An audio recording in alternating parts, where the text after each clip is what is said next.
दोस्तों आज की कहानी है बहू तुम्हारे यहाँ तो भाई दूज होता ही नहीं। दोस्तों कहानी शुरू करने से पहले अगर हमारे चैनल को सब्सक्राइब नहीं किया हो तो कर लीजिए ताकि आपके पास पहुँचे हर रोज नया वीडियो। दिवाली और गोवर्धन पूजा के त्योहार से थकी हारी शैलजा थकावट के बावजूद आज सुबह से सेक रही थी अपने प्यारे भैया से जो मिलने जाने वाली थी। माँ पापा और भाई से मिलने का भी सारी थकी हुई शैलजा में नहीं जान फूक रहा था। शादी के बाद ये उसकी पहली दिवाली थी जो दिवाली में तो नहीं जा पाई पर आज काम खत्म करके उसके उनसे मिलने जाने का प्लान बनाया था।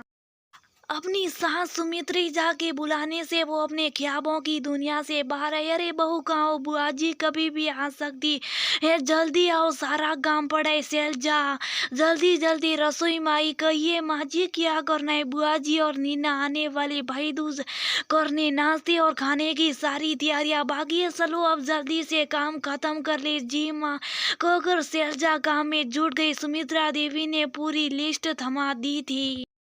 पकवानों की खुरपुरी, पुलाव, भाजी, पनीर मखनी, मूंग दाल, हलवा आदि आदि। शैलजा घर के काम काज में निपुण तो थी। सब तैयारियां पूरी कर वो तैयार होने चले गए। वो बच्चे से तैयार होकर नीचे आई तब तक बुआ जी और नीना भी आ चुकी थी। जल्दी जल्दी उनके शरण संपर्क कर उन्हें शाही नाश्ता करवाए। तब तक आकाश और ससुर जी भी आ गए। अरे बहू जब तक आकाश और बाबू जी तैयार होकर आती है तब तक तुम जल्दी से आरती का थाल सजाओ।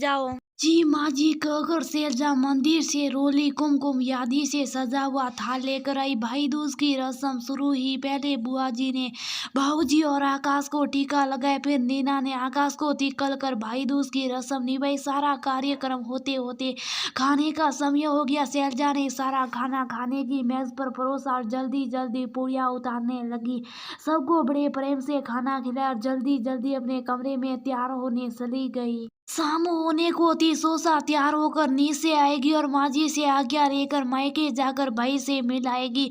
अभी नीचे उतर ही रही थी कि सुमित्रा जी की बात उसके कान में पड़ी। बुआ जी से कह रही थी बहू के यहाँ भाई दूज नहीं मनाते, जाकर क्या करेगी? आप लोग आराम से चाय पीकर ही जाइएगा। शायद बुआ जी ने पूछा होगा कि शैलजा को टीका करने कब जाना है। पहले तो सोचा चुप रही, फिर सोचा कहेगी नहीं तो उसके मन की बात कोई समझेगा कैसे। आकर बोली माँ जी भाई दूज का कार्यक्रम खत्म हो गया हो तो कुछ वक्त अपने घर हो आऊँ। आकाश सब दुकान के लिए निकल रहे थे तो मैंने उन्हें बता दिया था वो आते हुए मुझे ले आएंगे। मगर बहू मेरी तो सुबह बात हो गई थी तुम्हारी माँ से, तुम्हारे यहाँ तो भाई दूज होता ही नहीं। बता रही थी कि तुम्हारी वहाँ जाने का प्लान है। सो मैंने उनसे कह दिया था कि तुम्हें वहाँ आने से मना कर दे। क्या उन्होंने तुम्हें फोन नहीं किया?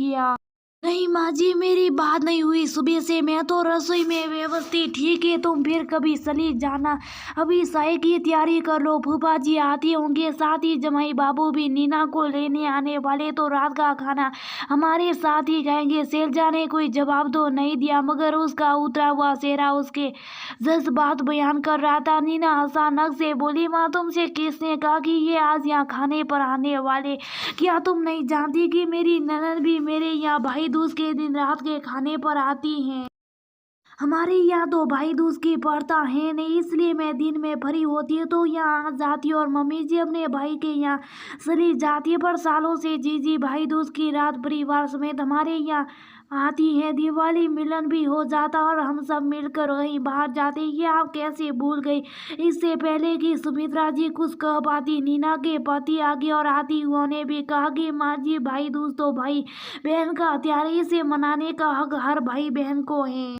माफ कीजिए पर आपके यहाँ शाही पानी फिर कभी नीना। आप लोगों के सारा पूरा दिन रोली। अब मेरी बहन की बारी। शायद उन्होंने अंदर आते वक्त सारी बातें सुन ली थी। नीना भी उनके साथ जल्दी से निकल गई। उसके जाने के बाद बुआ जी बोली देखो भाभी जब मेरी नई नई शादी हुई थी और मेरे ससुराल वाले मुझे यहाँ तीज त्योहार पर आने नहीं देते थे तो आप ही मेरे लिए खड़ी हुई थी।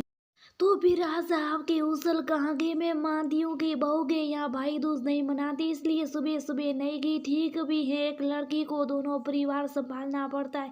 मैं भी अपने यहाँ सब करवा कर आई हूँ, मगर सब यूँ बैठे हंसी ठिठोली करे और बहू बस अपनों से मिलने को तरसती रही। ये कहाँ का न्याय है? देखो भाभी, मैं सुबह से आई हूँ, बहू ने जी भी जान से हमारी यहाँ भगत की, अब ये मुझे लेने आ रहे और क्योंकि शाही बन रही है, इसलिए हम चाय पीकर फौरन निकलेंगे। आगे का तुम समझो, तुम समझदार हो। फूफा जी भी अब तक आ चुके थे। सेंजाल ने खीर पकोड़े चाय परोसी। वो बोले बहू बस इतने और कुछ ना बनना, हम बस एक एक पीस चाय के साथ लेकर अब जल्दी से निकलेंगे। वो भी शायद बुआ जी का इशारा समझ चुके थे। इस पर सुमित्रा जी बोली, अरे नहीं जमाई बाबू, आज पकोड़े मेरे हाथ के, बहू तुम निकलो और वहां जाकर समधन जी से कहना तैयार रहे। हम सब रात को पहुंचेंगे और रात का खाना कहीं बाहर खाएंगे। शैलजा की मुस्कान देखती बन रही थी। अब घड़ी क्या जो आगे का मैं देख रही हूँ। हाँ, आकाश को फोन कर कह देना कि हमें लेता हुआ या वहां जाए। शैलजा ने मुस्कुराते हुए सबको पाव शहर मायके के लिए निकल गए। जब वहां पहुंची तो वो लोग हंस में पड़ गए। उन्हें पता तो था कि शैलजा चुप रहने वालों में से नहीं। माँ घबरा रही थी कि कहीं कुछ बोल बाल कर ना चली आई हो। इंक्वायरी कमीशन बैठा दिया, तुम्हारी सास तो कह रही थी तुम नहीं आ पाओगी तो कैसे आई, क्या हुआ, वगैरह वगैरह। शैलजा ने उसे शांत करता हुआ सब बताया। तब उनके सवाल बंद हुए। उन्हें तैयार होने को कहकर उसने अपने भाई शैलेश को फोन लगाया। भाई मैं आ गई, जल्दी आ जाओ। वो भी दंग रह गया, लेकिन माँ तो कह रही थी तुम आज नहीं आओगी। शैलेश बोला, भाई वो सब छोड़ो, जल्दी आओ, थोड़ी देर मस्ती कर ले फिर सब आ जाएंगे। सेलिन जल्दी से दुकान बनकर घर के लिए निकला। चलो शैलजा, एक नाटक की टिकटें लाया, तुम्हें नाटक देखना पसंद है था, यही आज का तुम्हारा उपहार। करीब 15 दिनों से भाई बहन के इस पावन परंपरा आधारित एक नाटक का मंचन करके शहर में किया जा रहा था। दोनों भाई बहन मजे से नाटक देख पानी पूरी सार पकौड़ी खाते हुए घर आए। आकाश और शैलजा के सास ससुर भी थोड़ी देर में पहुंच गए। समदन जी माफ कीजिए, सुबह भूल हो गई। सुमित्रा जी बोले। उनका हाथ पकड़ते हुए शैलजा की माँ ने बात बीच में काट दी। माफी ना मांगिए, मैं आपकी जगह होती तो शायद मुझसे भी ऐसे ही हो जाता। खैर छोड़िए, अंत भला तो सब भला। ये लीजिए आपकी बेटी के हाथों की बनी स्वादिष्ट खीर। पहले मुंह मीठा करते, फिर कई बार मिलकर डिनर पर जाएंगे। सुमित्रा जी ने कहा। सब बहुत खुश थे। आखिर बिटिया ससुराल से त्योहार पर आ गई थी। दोस्तों, क्या त्योहार मनाई कोई वजह मिलने जुलने की? क्या बस त्योहार के बहाने खुशियां साझा नहीं की जा सकती? त्योहार का दिन ऐसा होता है, खास तौर पर राखी और भाई दूज, जब बहू बेटी उसको उत्सुकता होती है मायके जाने की। ऐसे में अगर सास बहू ननद भाभी आपस में सामंजस्य बैठा के काम नहीं करेगी तो फिर सारा और खुशियां कैसे फैलेगी? शैलजा की सास तो ये बात आसानी से समझ गई, मगर कुछ लोग नहीं भी समझते। आखिर एक घर में जिसमें एक लड़की ने इतने बरस बीते, इतने त्योहार मनाए, वो अचानक से सब कुछ छोड़ कर क्या खुश रह सकती?